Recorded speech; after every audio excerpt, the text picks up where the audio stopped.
Israel claims that security concerns are forcing it to delay its withdrawal from southern Lebanon. Mr. Osman, how credible is this justification, and do you think it holds any weight in the context of international law? Thank you for having me, Salma. Of course, the Israelis, as usual, fail to make any sense. Any independent, sound-minded observer would not buy into Israel's rhetoric. Definitely occupying another country's territory will never buy you security, long-term security or stability. However, since when has Israel ever abided by any agreement it ever signed? It always has to stick to its terms of the agreement under pressure and even under duress.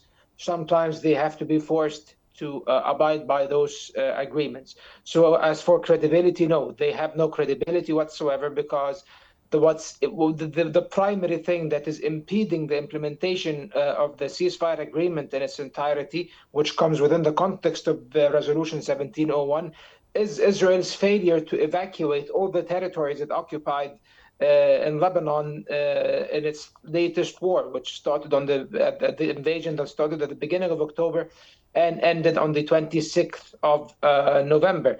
However, Israel did not withdraw from most of the border settlements, at least in the eastern sector of southern Lebanon, and they maintained their presence over there. So in turn, Hezbollah is not complying in full either, and has not withdrew all of its forces and equipment to the north of the Litani River per the agreement. And as for international law, of course, the presence of Israeli troops in Lebanon is a huge violation of international law. Lebanon is a sovereign country, a member state of the United Nations, and is entitled to the rights and the privileges of the UN Charter, which give it the right to territorial integrity and sovereignty over all of its territory and protection from aggression. What Lebanon has been subjected to was a war of aggression launched by the state of Israel that caused havoc and caused the death of more than 4,000 people, mostly civilians, and destroyed tens of thousands of homes and wiped out entire villages and towns on the border area, and destroyed much of southern Lebanon's and eastern Lebanon's civilian infrastructure.